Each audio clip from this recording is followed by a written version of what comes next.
Good afternoon and welcome to our Wellness for All webinar, when today we'll be talking about coping with January blues.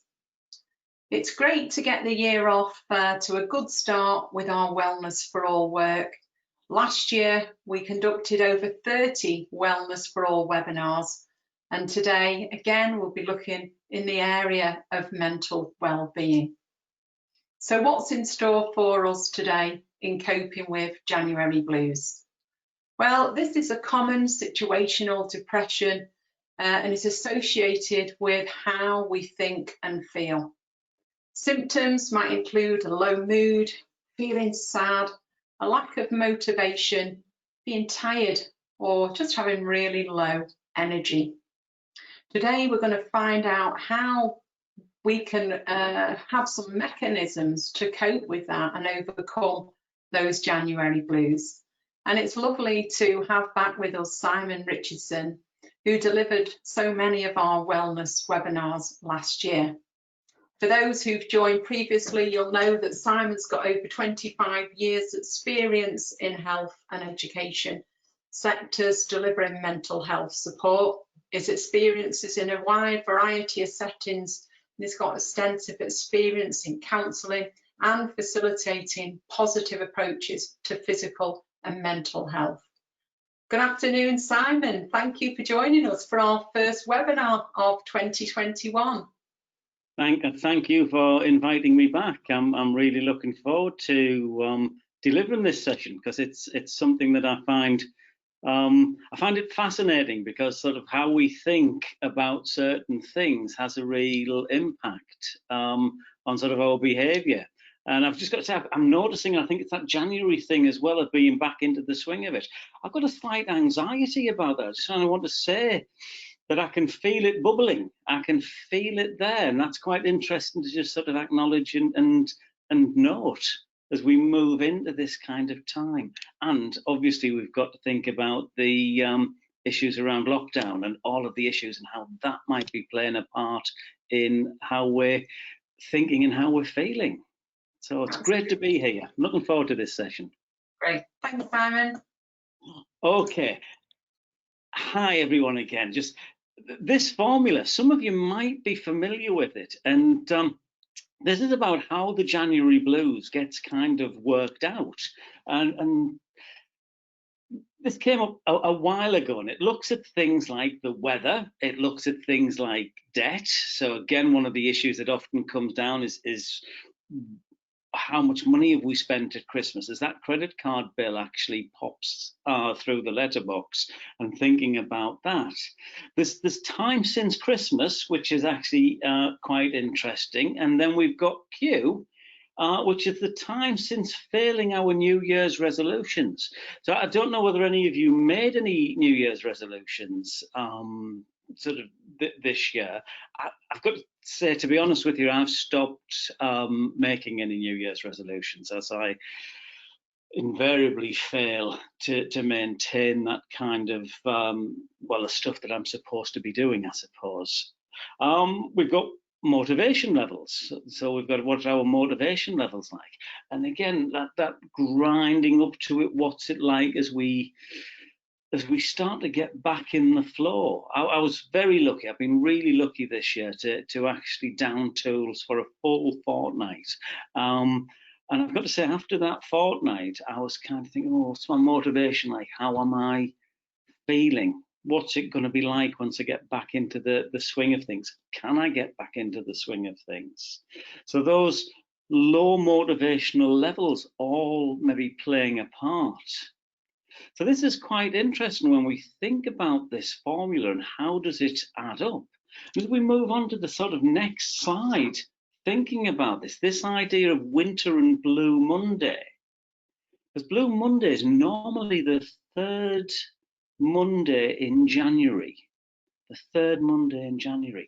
So based on that formula, we're thinking about things about the weather. We're thinking about things like debt, the time since Christmas. So the joy and the buzz of Christmas has maybe sort of dropped off. Maybe our motivation to do our New Year's resolution, that's dipping a little bit, our motivation levels.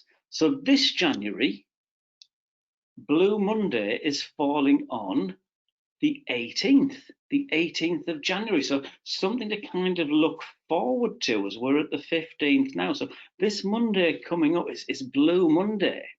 Now, let's just counterpoint that with the happiest day of the year. In the Northern Hemisphere, that's between the 21st and 24th of June. So what does all of this mean then? What does Blue Monday mean as an event? Because in the next slide, we'll see that actually it means nothing at all.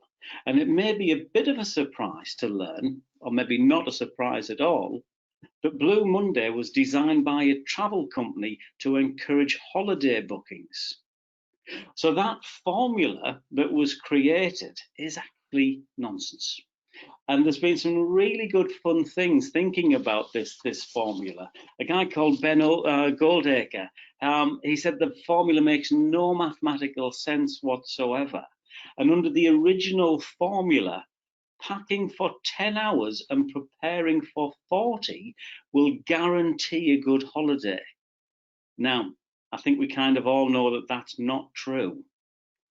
And you can also have an infinitely good weekend by staying at home and cutting your travel time to zero. So that formula is a bit of a nonsense, really, in terms of what does it actually mean. However, very much what the weather's like, the winter does have an impact on our mood. It's just that that formula doesn't make any sense. But we know, I think almost instinctively, that it has an impact on us. And this probably goes back to our very early evolutionary processes in terms of withdrawing in the winter. So let's have a little look at a winter wonderland in this next slide. Now, when we think about winter, when we think about this time of year, and I'm just looking out of my window now, I'm again fortunate, I'm in a little conservatory, it's lovely and warm, but I'm looking out at a really hard frost. Now, my car's just gone in for a service this morning, and the garage does a great service. It comes to pick the car up, take it to the garage, and they're going to bring it back this afternoon. I think it's a marvelous service. But when I got up this morning and I looked out the window, I thought, I'm going to have to go out and defrost the car because there was such an incredibly hard frost around it. But when I'm in my warm home, huddled by the fire with a nice cup of tea, a bit of music playing, I feel safe, I feel secure. I think that's marvellous. That idyllic winter wonderland scene is very much there for me. But I wonder about the next slide. I wonder if this next slide better represents what the winter can be like for many, many people. As we reflect on that, and if you just take a moment as you look at that image to think about, well, where does your thinking go? Where do your feelings go as you look at that? Now, again, I talked previously on a webinar with you guys about the windfalls that have occurred because of lockdown and looking for those windfalls. I've got to say, a windfall for me has been not traveling. I've loved the fact that I haven't been in that. But when I look at that picture, that actually transports me back to feelings of anxiety, thoughts about pressure, getting to where I need to be, the extra planning that's needed when I think about that. So that image is really powerful for me. Now, again, on all of this, we have to think about the sort of impact that images have on us. What means something for me might not mean the same for you. But I'm wondering how many of us have been caught in that traffic chaos. And if we think about how winter affects our mental health in this next slide, we most certainly can see that it does. And some of the factors around why our mental health is impacted upon are things like the cold. we get wrapped up, it's cold, our hands are cold, our face is cold. I've got to say, and I'm noticing another little windfall about sort of COVID, as horrific as it is. My face isn't as cold when I go out because I've got a mask on. And I know that's sort of a tiny little thing, but those tiny little things can actually help us reframe what's going on. We've got restrictions to our movement and travel in the winter. In that previous slide, we saw that traffic chaos. In lockdown, we've got restrictions to our movement and travel. Are we able to get out as much as we can? And I'm noticing a huge difference between lockdown now and lockdown in the summer. I would go out for my exercise in the summer, and I would enjoy a long walk. Now, it's just that little bit more difficult to kind of get that motivation to get out there and enjoy a walk. I'm still doing it, but I'm noticing that thing about my motivation to do it. The shorter days. Now, interestingly, the shorter days have been shown to have a direct impact on our mood.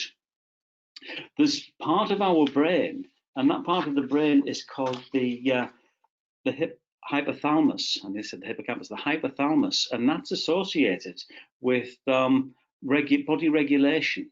So it's a whole host of things, a thing called homeostasis, or the balance of the systems within our bodies. And one of those things that actually happens is in sunlight, we have less melatonin.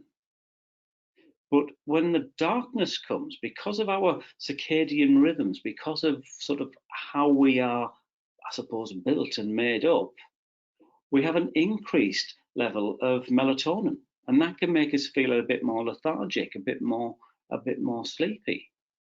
We also know that the lack of sunlight reduces our serotonin levels. And some of you may know from previous sessions when we talk about serotonin, we're looking at mood. So that lower level of serotonin can mean that our mood drops a little bit. We kind of want to withdraw. We want to hibernate a little bit more. And because of that, we have less social contact. And my word, that's been such a huge thing as we've kind of gone through these last, 12 months as we're coming up, that lack of social contact having a real impact on our sense of well-being. I mean, the difficulties around Christmas, the problems that we had where we would normally perhaps have some more family contact, some more celebration. Everything felt a little bit more muted, a little bit more difficult. And certainly from my experience, my personal experience, that was the case. Perhaps, and again, our experience is always our own, yours might have been different. We've had more time alone. So loneliness is an issue. Loneliness is an issue in winter, but loneliness is an issue, a huge issue, because of the lockdown restrictions. Now, I wonder about that as well, because we've also got something else to consider here. I might be alone in my home, but I feel safe. I feel secure. I feel warm. And I wonder about those people that maybe aren't living alone, but still feel very lonely, still feel very unsafe because of where they're living and how they're living. And we know that incidence of domestic violence has actually gone up as well throughout the lockdown, and that can be made worse in times of winter. We're not able to get out as much, so there's an increased levels of tension in some homes as well. How do we get out? How can we escape those situations? And that can prove incredibly difficult for people. We also see the financial issues occurring. We see financial pressures increasing as we year on year pay for Christmas. And that can be an incredibly difficult time for people. As I mentioned at the very beginning, we think about that credit card bill actually dropping on the mat. As we open that up, that's made again increasingly problematic as we think about the numbers of people that are being made redundant, the difficulties around will I have a job? So there's an enormous amount of tension. Now, some of this may not be directly impacting on you, but part of this mission, I think, for me, is to be more alert to what's going on, not just within ourselves, but within other people. So how do we check out what is actually happening for others as we go through this period? Every year made worse at the moment because of the COVID lockdown situation. So how do we look after ourselves in winter? Let's just have a look in this next slide about some of the things that we can do to look after our mental health in the wintertime. Make the most of natural light. Again, one of the things that I'm doing as I'm sitting in my conservatory, because I'm surrounded by windows, it's nice and warm, but I'm really enjoying that light. And I'm looking out the window a lot. I'm enjoying sort of the sights that I'm able to view. It's not an expansive sight, but it's some light coming in. Are we able to go for a walk at some point in the day? There's a lovely quote, and I can't remember who said it, but they said that there's no such thing as bad weather. There's just inappropriate clothing. And I think that's a lovely quote to think about, well, what do I need to put on? What shoes, what footwear should I put on that is going to prevent me from slipping all over the place? Put a scarf and a hat on. And let's face it doesn't matter if you look a bit ridiculous. You're warm. So get out, have a walk, because that movement and that exercise that's mentioned a little bit further on that list, this is so important. And again, this perhaps you've seen this in previous webinars, but Joe Wicks has done absolutely amazing things during lockdown and continues to do stuff on YouTube. And I had the pleasure of watching I'm going to say I had the pleasure of watching Mr. Motivator this morning on BBC News, and how energetic and enthusiastic he was, not necessarily about exercise, but moving about, standing up, stretching, just using our bodies to move around and not being static and still. So we can do that by going for a gentle walk. We can think about how do we manage the stressors in our lives. Now, we've talked about this quite a bit in the past, but it's kind of worth thinking about, how do I manage the stressors that are going on? What can I do? What is in my power to control? And there's a lovely approach called the 4 A's approach. How do I adapt to some of those stressors in my life? What can I do that means that I can adapt to this weather? How might I need to adapt my day so that I can take advantage of the natural light? How can I alter my situation in some way? Are there certain things that I can do in my life and with the people that I share my life with in terms of connecting? What can I do? Do I ask for what I actually need? And knowing that it's okay to ask for a bit of support. I'd like to give you a call. I need to talk to someone about how I'm feeling, things that are going on. Are there things that we can avoid? Are there things we just have to accept? My wife and I have had a huge discussion over bread. This is lockdown, isn't it? This is the things that you talk about in the winter. What if we can't get the particular type of bread that we kind of normally like? I'm conscious. I hope you're smiling at the kind of ridiculousness of that conversation. And really, we just had to accept that we weren't going to be able to get the particular type of bread that we normally had. First world problems, isn't it? First world problems. You just have to accept it and move on from it. That 4A's approach about adapting, altering, accepting or avoiding can really help us manage some of the stressors in our lives. These are about how do we think about the experiences that we are having. Within that, I mentioned that talking to others, that connecting with other people. We are social beings, we are social creatures, and we enjoy, in the main, being in the company of other people. We enjoy that social contact. So it's incredibly important that we kind of try and maintain that. When our motivation levels are a little bit low, that can feel a little bit challenging to do. So perhaps we need to think about making that extra little effort to pick the phone up. Or if we haven't touched base with someone for a little while and we want to know how they're managing, we can pick the phone up and phone them. I've mentioned exercise. I've mentioned exercise a lot in terms of moving about, and I prefer actually the term being active, doing something, that movement around. It's really important.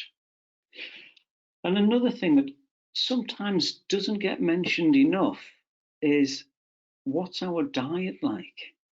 Now, when I say diet, I mean that whole eating well. I don't mean going on a diet. I don't want to highlight any failing resolutions as we move into the new year. But what are we eating and what are we drinking? Interestingly, we know that sales of alcohol have gone up since the first lockdown, and people have a tendency to be drinking more than they would normally do. We know that alcohol impacts on mood. I very often say that alcohol is a mood enhancing drug.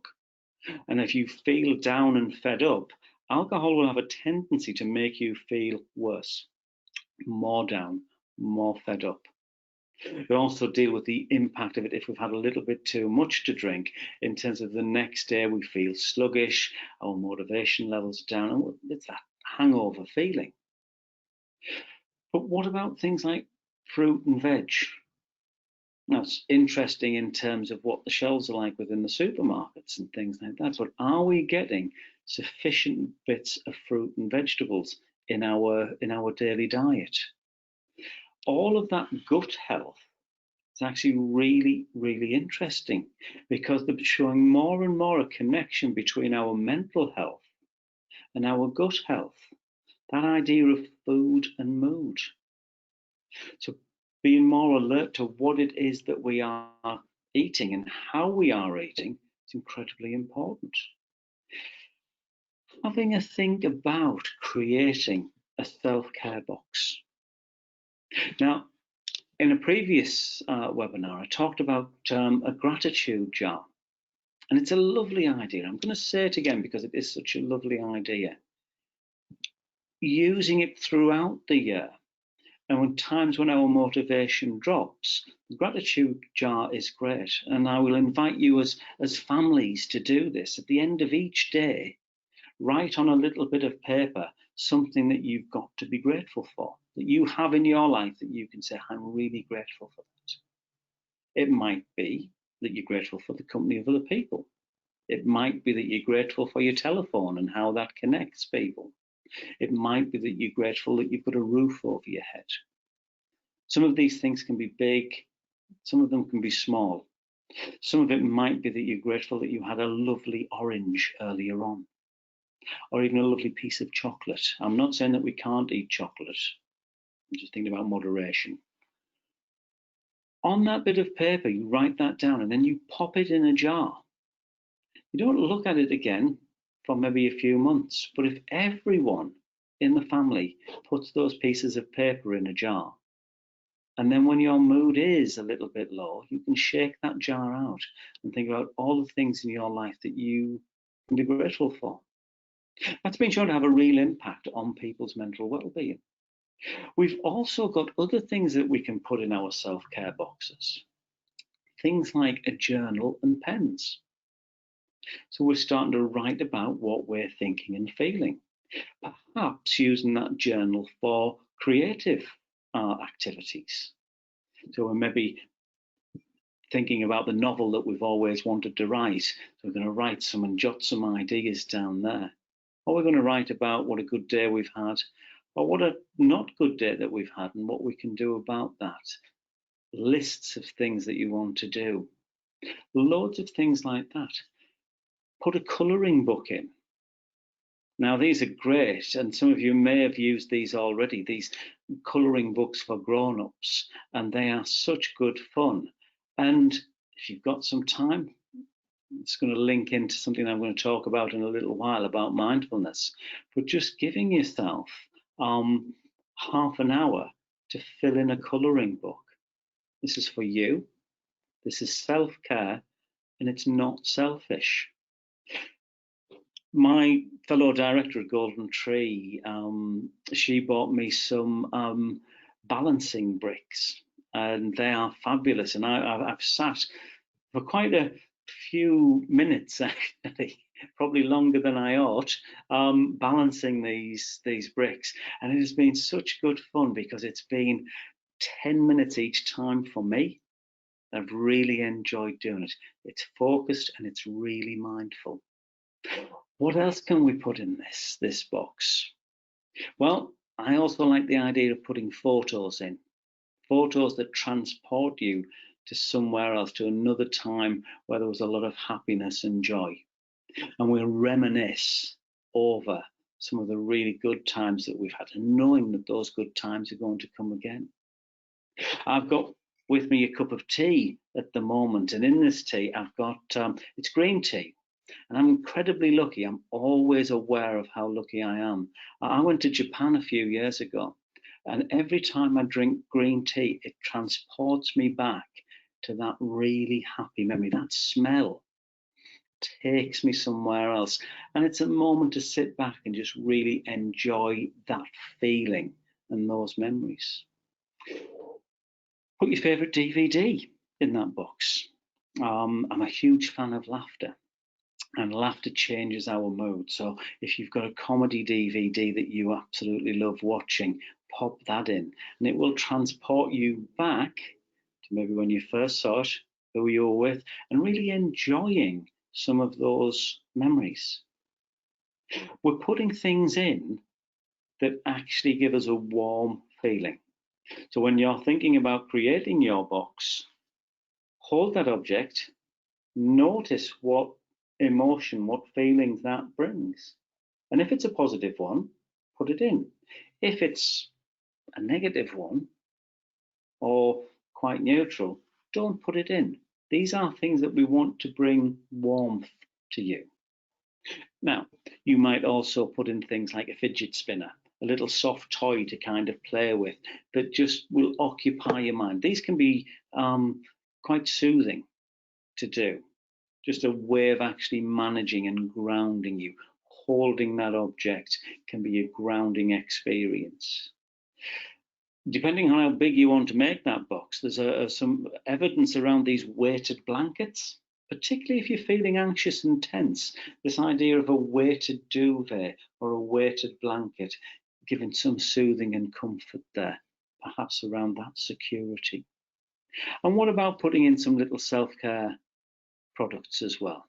Maybe something chocolatey, maybe some teas, maybe some bubble bath or something like that.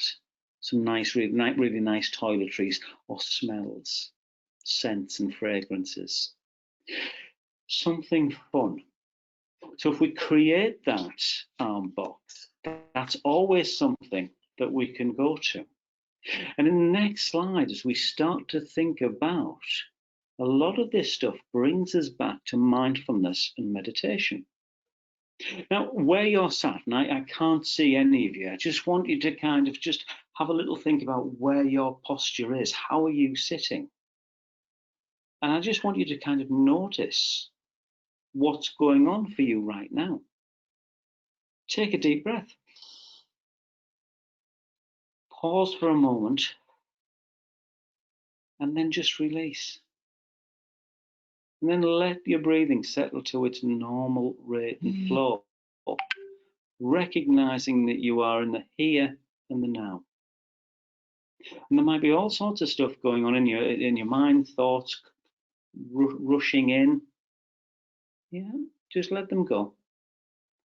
Just think of yourself in that chair and experience yourself in that chair, noticing what's going on for you. And just gently enjoy your breath. And it's that idea of, with each breath, you dwell in the present moment. And as you exhale that breath, you know that it's a wonderful moment. Now, the more that we practice using mindfulness and meditation, the more it strengthens our ability to manage to cope, to build that resilience to things like the winter. In the next slide, we'll have to think about, is there something else going on? Because we're talking about the winter blues, we're talking about that sluggishness that we have. And I know that this has been covered in a previous webinar, and it's a really important topic. About sort of 4 to 6% of people may have a winter depression. That's quite a high number of people. That's sad. That's that 4 to 6 people experiencing that seasonal affective disorder. Up to 20% of us experience that winter blues, that sadness, that mild form of sad, feeling just not 100%, 75% perhaps. Being aware of some of the signs and symptoms, both within yourself and within others, can be helpful. So just very briefly looking out for those things around a lack of energy, poor concentration. Noticing that person is avoiding people, or noticing that maybe you're avoiding people. Sleep, always a huge issue if people are sleeping too much or too little.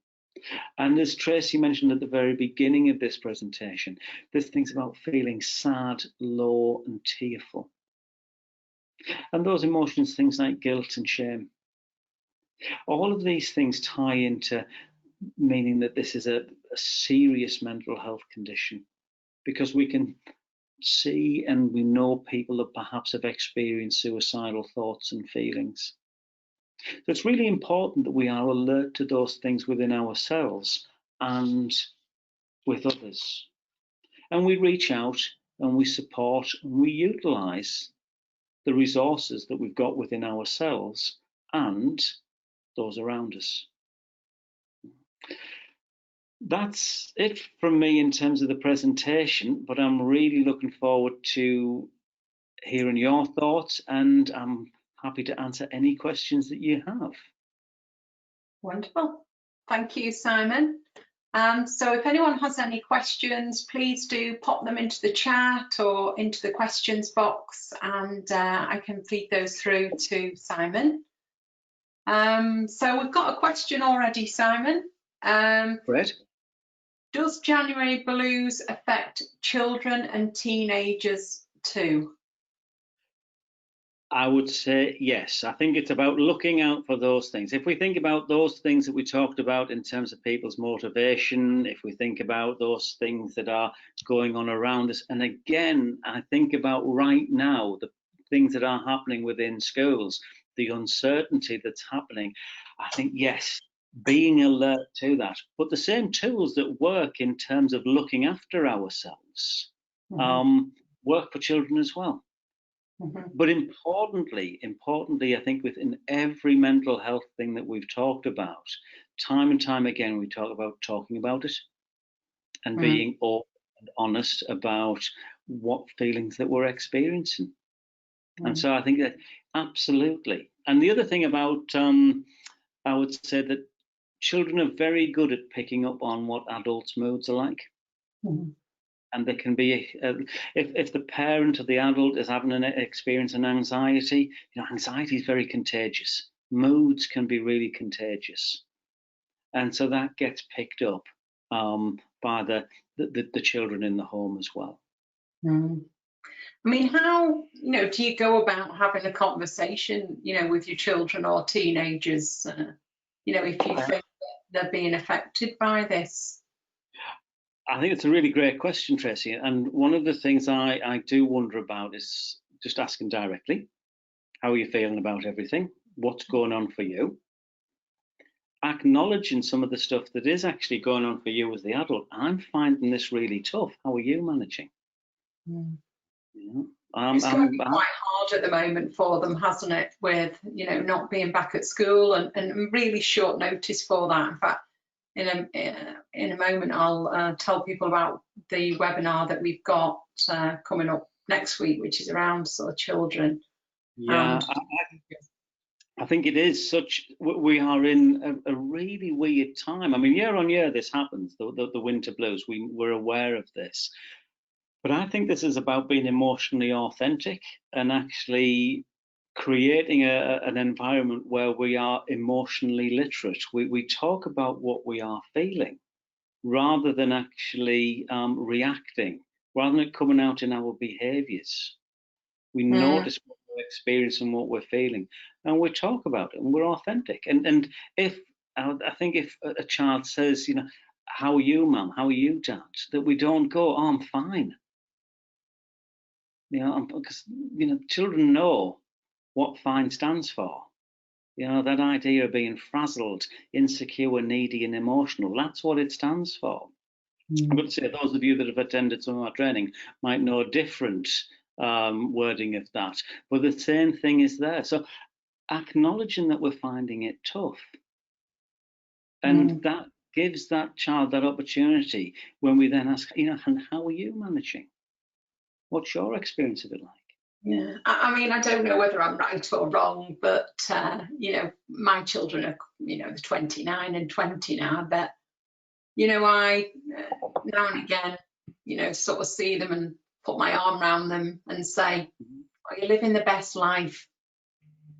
And often you get well, yes, because of X, Y, and Z, but mum, these other things, and I don't know whether that helps them start with a positive to allow a conversation that opens to a negative. And I know everybody's, well, my children aren't children, they're adults, are different. I think if it works for you, it kind of works, and I think that's really, because you're also saying that's something that's lovely there as well. Maybe this is where I'm at in terms of lockdown as well, in terms of physical contact, in terms of touch. Are we? We're not connected as much, and I think that idea of having a hug is, I should have put that in the presentation actually. Yeah, go back and we'll just put hugging in the presentation where it's permissible and safe, because hugging releases oxytocin, and oxytocin is a very, very complex hormone, but that actually builds connection between people. And I think asking open questions is really important, because are you living your best life? Yeah, I think that's great, but yes or no, and what's going with it. But these hows, when, how are you feeling, what's going on, I think that can actually leave it to go a little broader. But I think that all of this is about, are you living your best life? Because I'm going to go back to this. It's a great question. I love it. If they say yes, are you sure you're living your best life? Because what's happening? Because there might be something that you're picking up that suggests, well, actually, hang on, that kipper there doesn't suggest that everything is fine. Yeah, it's interesting. I've got another question here. Let me read it. What should I avoid trap of digital social platform? Okay, so I think they mean, how can I avoid the trap of digital social platforms like Facebook and Netflix and too much Amazon Prime? I engage it for learning, but it stops my, doing physical exercise. It feels exhausting sometimes to just even be in front of the desktop? Yeah, what a great question, and that is a fabulous question. And I've got to say, world of telly opened up for me when I found Amazon Prime button on the new TV that I bought. And I think this is about time structuring. This is about sort of thinking about, well, I enjoy a bit of social media, I enjoy a bit of TV, but am I actually switching off? When do I switch off? And when do I do other things? So this thinking about, well, I enjoy Facebook, I enjoy a bit of Twitter, I enjoy the news. You know, Tracy, I really enjoy the news, but at the moment I can only take so much of it. So it's a conscious effort for me to kind of go, right, well, I'm not going to watch that. I'm certainly not going to watch the 10 o'clock news because that impacts on my sleep. I can't watch Question Time because I end up going to bed furious. And I think this is the thing about making a conscious choice as to when do we do things, how do we put things down. So closing the laptop, closing the phone off and not doing it and saying, actually, I'm going to do a bit of exercise and that's going to be good fun, or I'm going to do a bit of colouring and that's good for my mental health. You know? So I think that choice that we can make, that we have, and we just need to utilize that. The more we make these healthier choices, the easier it becomes to make them in the future. Okay, another question for you. Let me read this, it's quite a long one. I don't normally suffer from January blues, but have found this year I've struggled a bit about going into work at the moment as the new virus strain is more transmissible and I worry about catching it and bringing it home. Some of the ideas in today's webinar, like the self-care box, may help, but how can I cope with the worry of catching the virus? Yeah, I mean, it's just a very real situation that we are all living with at the moment. And it's going to be really difficult, anything that I say, to actually alleviate some of that sense of anxiety there. What we can do is look at what's in our control to do. So are we being as COVID safe as we possibly can in terms of our responsibilities, my personal responsibilities? And if I talk about me, and maybe that relates to the person that asked that question, am I wearing my mask correctly? Am I keeping that 2 meters distance from other people? And am I able to say to someone, but step back a little bit, step back, because we all make mistakes. Anyone that's been in a supermarket, people are leaning over and you think, oh, hang on, but I've got a bit of control here. I can actually ask that person to step back. I can do those things. Reminding people of the rules to keep us all safe. I think also trusting in some of the policies and procedures that are actually in place within sewers, that are doing all that is possible to do, given we are dealing with a new variant that is much more transmissible. We are thinking about how we can be as COVID safe as we possibly can be.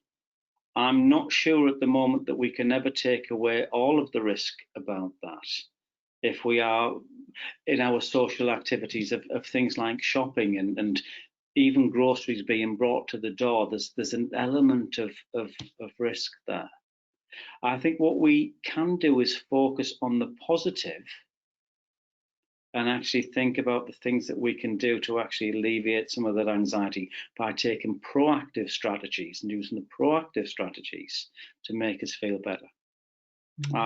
And I'm not sure whether that sort of alleviates any anxiety or not, but much more emphasis on the positive and less on the negative. But that's not saying disregarding the negative. That's saying focus on what we can control, what is in our gift to do. It is an extremely difficult time for everybody. And, I think, as we often do, we're concerned for ourselves, but we're very much concerned for, our loved ones around us. If we've got vulnerable people in the family, or relatives who are elderly, it's, it is a real fear to have because it is happening.